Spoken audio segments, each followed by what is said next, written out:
Anybody with a phone and a free weekend can do what he's doing.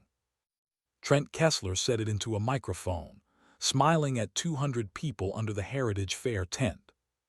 They laughed. A few board members smiled before they caught themselves. The live stream chat filled with little laughing faces.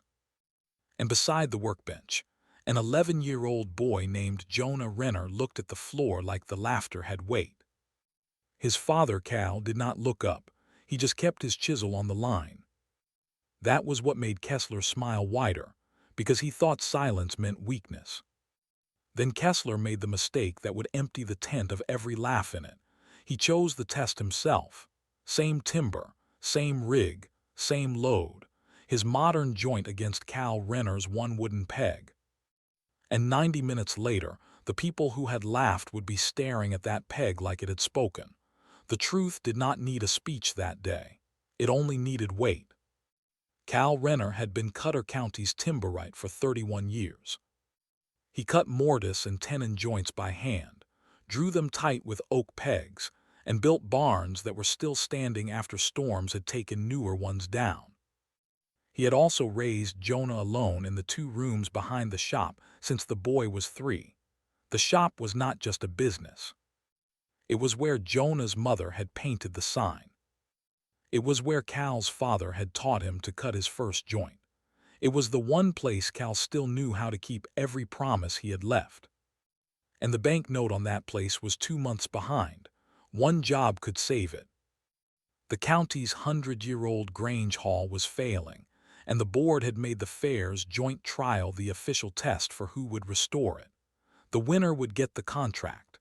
The loser would go home with nothing but a handshake and a lesson. Kessler had not come for a lesson.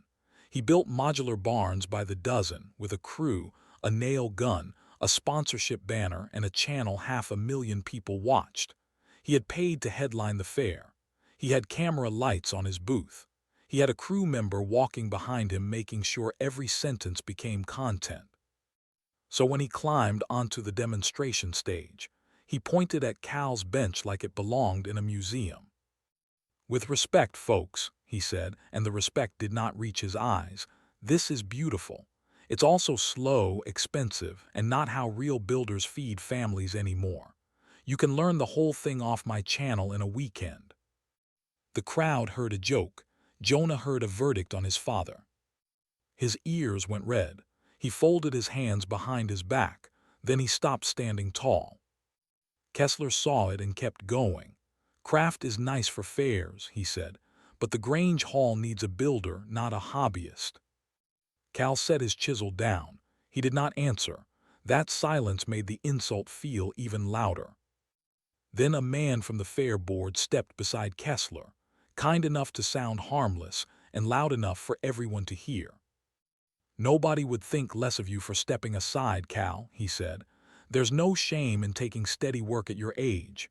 That was the second laugh, smaller than the first, worse, because this one came with pity. That night the offer came folded in a clean envelope.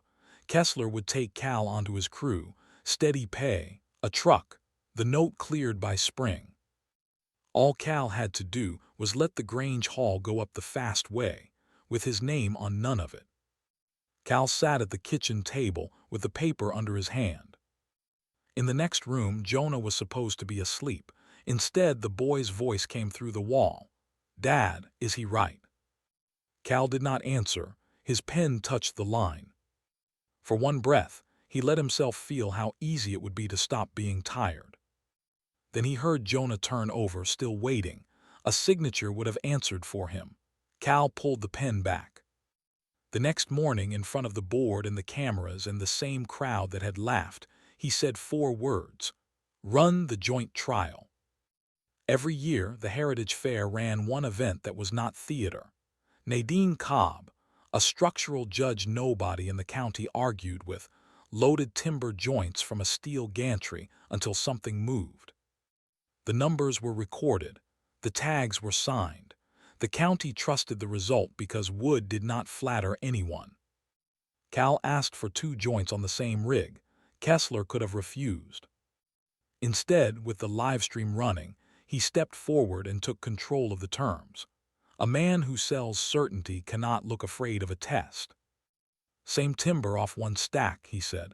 Same rig, same load. I'll build mine right here. No excuses either way. Cobb made him repeat the last line into the microphone. No excuses either way, Kessler said. Then she tagged both beams from the same pile, checked the grade, checked the moisture, and had both men sign the cards. Kessler's joint looked like the future. 2 machined faces, structural adhesive, 8 code-rated screws driven clean and bright, each one catching the light. Cal's looked almost foolish beside it. 2 beams, 1 hand-cut tenon, 1 chiseled mortise, 1 oak peg driven through the drawbore. No glue, no steel, 1 peg. The crowd looked at the bright screws and the clean machine cuts. Then they looked at Cal's 1 wooden peg. Most of them had already decided which one looked stronger. Cobb set both joints into the comparison cradle and started the load. At half the rated weight, nothing moved. At the rated weight, nothing moved. Kessler folded his arms and smiled at the tent.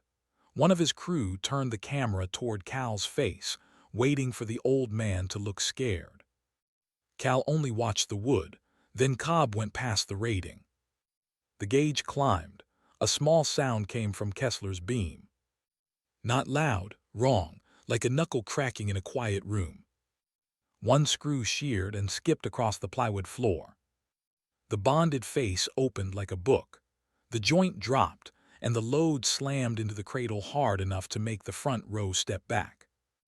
Every phone in the tent had been pointed at Cal. Now every phone swung at once to the splintered pine at Kessler's feet. The board chair took off his glasses. The man who had laughed the loudest looked down at his boots. Kessler's own camera operator lowered the phone without meaning to. And Cal's joint, with its 1 wooden peg, sat under the same load past the number and did not move. Not a quarter inch. Not enough to make dust fall from the seam. Nobody was looking at Kessler anymore. They were looking at the peg. For the first time all day, Jonah looked up. Kessler stared at the broken joint and shook his head. That timber was bad, he said. Cobb did not blink. She lifted the tag from both beams and held it high enough for the phones to catch it. Same stack, same grade, same moisture reading. You chose the terms and signed both cards this morning. Kessler opened his mouth. Nothing useful came out. That was when the tent went quiet in a different way.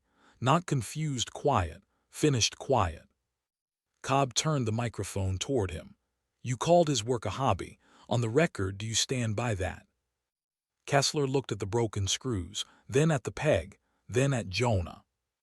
No, he said. Cobb did not lower the microphone. Say what it is. Kessler swallowed. It's a trade. Cobb waited. And the result? The phones were still up. The board was still watching. The live stream was still running. Kessler's voice came out smaller than the microphone made it sound. His joint passed. Mine failed. Cobb waited 1 more second. And the man, Kessler looked at Cal Renner, the man he had tried to turn into a punchline. I was wrong about him. Cal did not smile. He did not gloat. He just put 1 hand on the beam that it held. Cobb faced the crowd and stamped the record with the sentence Kessler could not soften. For the record, Cal Renner's joint held. Trent Kessler's did not. Then she ran her thumb along the seam that had not opened. This fast joint put too much of the load through the screws. Cal's joint carried it through the wood itself. That was all the explanation the crowd needed. The board had already agreed the trial would decide the contract, so they did not take the vote in private. They took it under the tent, with the broken screws still scattered on the floor. The Grange Hall went to Cal Renner. The announcer read it over the fairgrounds. The restoration of the Cutter County Grange Hall is awarded to Cal Renner, Master Timberwright. Jonah stood beside his father, standing tall again. Then he tugged Cal's sleeve. Make him say it again. So the announcer said it again. Cal Renner, Master Timberwright, out over the county a second time. The man who had laughed the loudest took off his cap. The board member who had told Cal to step aside would not meet his eyes. And Kessler, for once, had no microphone in his hand. Cal kept his shop. He kept the note and paid it with the work he had almost signed away. 2 weeks later, 2 of Kessler's crew came to Cal's shop. No cameras, no speeches, just notebooks, pencils, and hands ready to learn. When the fair tent emptied that Saturday, Cal carried the first Grange Hall beam to his truck and handed Jonah the mallet and an oak peg. He seated the tenon and let the boy drive the peg home. 3 clean strikes, the way Cal's own father had once led him. "That'll hold?" Jonah asked.